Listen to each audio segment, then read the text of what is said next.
Net product produce हुआ at the factor cost will be known as domestic income, उसे भी हम domestic income कहेंगे। ठीक है, उसके बाद आज का टॉपिक जो है वो है कंपोनेंट्स ऑफ डोमेस्टिक इनकम।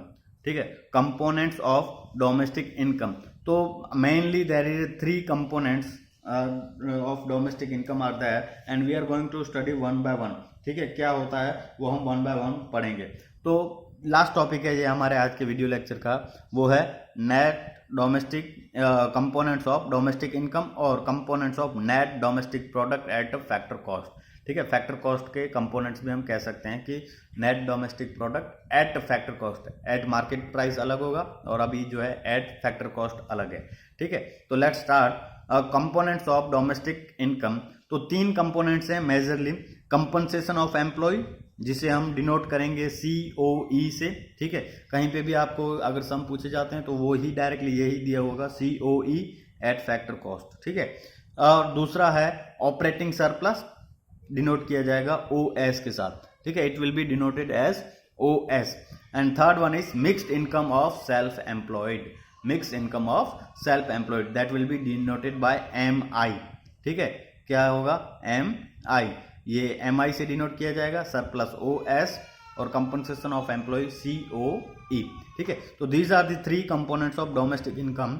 और एज अ नेम सजेस्ट, अगर आप ऐसे ही नेम से ही जाओगे तो भी आप इजीली समझ जाओगे, लेकिन we are going to one by one. ठीक है, we are going to understand it one by one. तो क्या होते हैं कंपोनेंट्स और क्या इसका मीनिंग है, लेट्स स्टार्ट इट।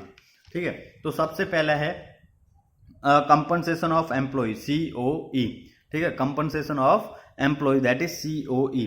तो compensation of employ refers to all monetary and non monetary benefits, monetary and non monetary benefits. ठीक है, तो मतलब कि मॉनेटरी बेनिफिट क्या क्या हो सकते हैं कि भाई I am working somewhere and I am earning some money. ठीक है, मैं कहीं पे जॉब कर रहा हूं और मुझे सैलरी मिल रही है, मुझे वेजेस मिल रहे हैं, तो वो क्या हुआ मॉनेटरी बेनिफिट्स। ठीक है, और नॉन मॉनेटरी बेनिफिट्स मतलब जैसे for example right now I am teaching in the Narayanpur Gurukul and I am staying over there without any charge. ठीक है, मैं जो वहीं पे ही रह रहा हूँ और वहीं पे ही मुझे फूड मिल रहा है विदाउट एनी एक्स्ट्रा चार्ज, तो वो क्या है नॉन मॉनेटरी बेनिफिट, मतलब benefit that I received in non monetary form. ठीक है, मुझे जो है पैसा नहीं मिलेगा लेकिन उसके अगेंस्ट में कुछ फैसिलिटीज मिलेंगी। ठीक है, I am not going to earn money but I am going to earn facilities, मुझे जो है कुछ फैसिलिटीज जो दी जाएंगी।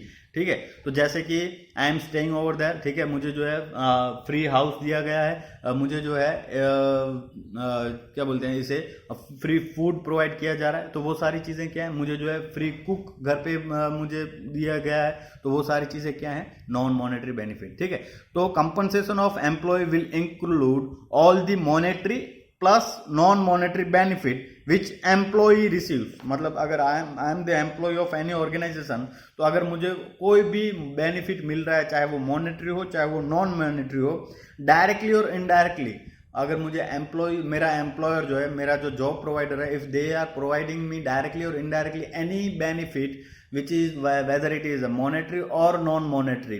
ठीक है, तो it is the refers to all monetary and non monetary benefits. ठीक है, हर वो एक बेनिफिट जो एम्प्लॉय को मिलते हैं किसके थ्रू, विच एम्प्लॉय रिसीव्स डायरेक्टली और इनडायरेक्टली, अगर एम्प्लॉय को डायरेक्टली मिलता है या फिर इनडायरेक्टली भी मिलता है, तो वो हर एक बेनिफिट्स को हम क्या कहेंगे, their employers in return of rendering services.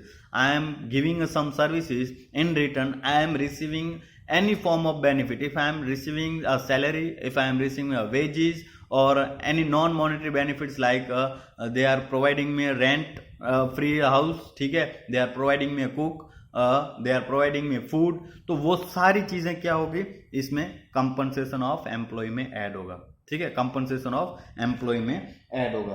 अब जैसे मैंने अभी बताया, it consist of wages and salaries in cash. ठीक है, जो भी वेजेस मिलते हैं, जो भी सैलरी मिलता है, वो सारी चीजें आएंगी। Compensation in kind like rent, free accommodation, free lunch etcetera. ठीक है, अब जैसे मैंने अभी कहा कि भाई फ्री रेंट दे रहे हैं, they are providing me house, ठीक है, या फिर रेंट दे रहे हैं, या फिर दे आर प्रोवाइडिंग में लंच बेनिफिट और दे आर प्रोवाइडिंग में फूड। ठीक है, तो वो सारी चीजें किस में आएंगी, कंपनसेशन ऑफ एम्प्लॉय में इंक्लूड होगी। ठीक है, तो उसी तरीके से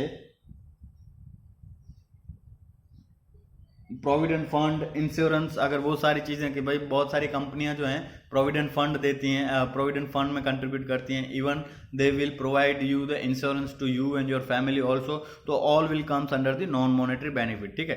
तो कंपनसेशन ऑफ एम्प्लॉय इज न monetary, it is refers to the all monetary and non-monetary benefit received by the employee from their employer directly or indirectly in return of rendering services। अगर मैं कुछ सर्विसेज दे रहा हूं तो उसके return में मुझे जो भी कंपनसेशन मिलेगा, चाहे वो मॉनेटरी हो चाहे वो नॉन मॉनेटरी हो, उसे हम क्या कहेंगे, कंपनसेशन ऑफ एम्प्लॉय, ठीक है। It will be known as compensation of employ, ठीक है। Now number 2 is operating surplus, ठीक है। Number 2 is operating surplus, OS। तो ऑपरेटिंग सरप्लस क्या है, it is the income earn from property and entrepreneurship. मतलब किसी भी एक इकोनॉमिक टेरिटरी में जितने भी लोग हैं वो अगर कोई भी इनकम अर्न कर रहे हैं with the because of their property and because of their entrepreneurship, ठीक है। कि भाई मैं जो हूँ, मेरा यहाँ पे घर है, ठीक है, बहुत सारे जमीन है, बहुत सारे मेरे हाउसेस हैं, तो उसको मैंने रेंट पे दे के रखा है। तो अगर मुझे वो रेंट मिल रहा है, ठीक है, तो आई एम अर्निंग समथिंग, ठीक है। मैं कहीं पे जॉब कर रहा हूँ और मेरा एक्स्ट्रा एक घर है, उसको मैंने रेंट पे भी चढ़ा दिया, तो जॉब कर रहा हूँ, उससे अगर मुझे सैलरी आएगी तो वो इसमें ऐड होगा। और अगर मुझे वो घर की इनकम है, जो मेरी जो रेंट मुझे जो मिल रहा है, वो कहाँ पे आएगा, ऑपरेटिंग सरप्लस में, ठीक है।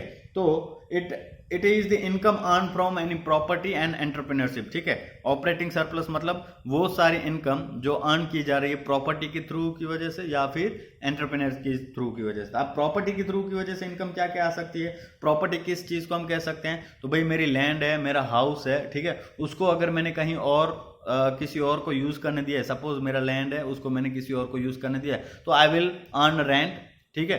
मेरा हाउस है, उसको मैंने किसी और को यूज करने दिया, that mean I am going to earn rent, ठीक है। तो प्रॉपर्टी कौन कौन सी हो सकती है, लैंड हो सकती है, उसी तरीके से कैपिटल भी हो सकती है, उसी तरीके से कोई पेटेंट या फिर कॉपीराइट्स भी है, वो भी एक प्रॉपर्टी ही कहलाती है, ठीक है। तो कौन कौन सी प्रॉपर्टी हो सकती है, तो मेरी लैंड हो सकती है, ठीक है, उसके साथ साथ कैपिटल हो सकती है, फिर जो है पेटेंट या फिर कॉपीराइट भी हो सकते हैं, उसको भी हम क्या कहेंगे,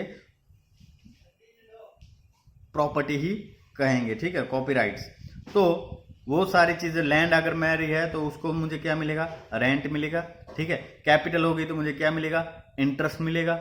और इसी तरीके से पेटेंट या फिर कॉपीराइट्स हैं तो उससे मुझे क्या मिलेगा, रॉयल्टी मिलेगी, ठीक है, रॉयल्टी मिलेगी। तो ये इनकम भी क्या होगी, ऑपरेटिंग सरप्लस में आएगी, ठीक है। It will comes under the operating surplus. This all this incomes are earn by because of the property I possess, ठीक है। मेरे पास प्रॉपर्टी होने की वजह से ही मुझे ये सारी इनकम मिल रही है, तो उसे हम क्या कहेंगे, उस किसके अंडर में आएगा,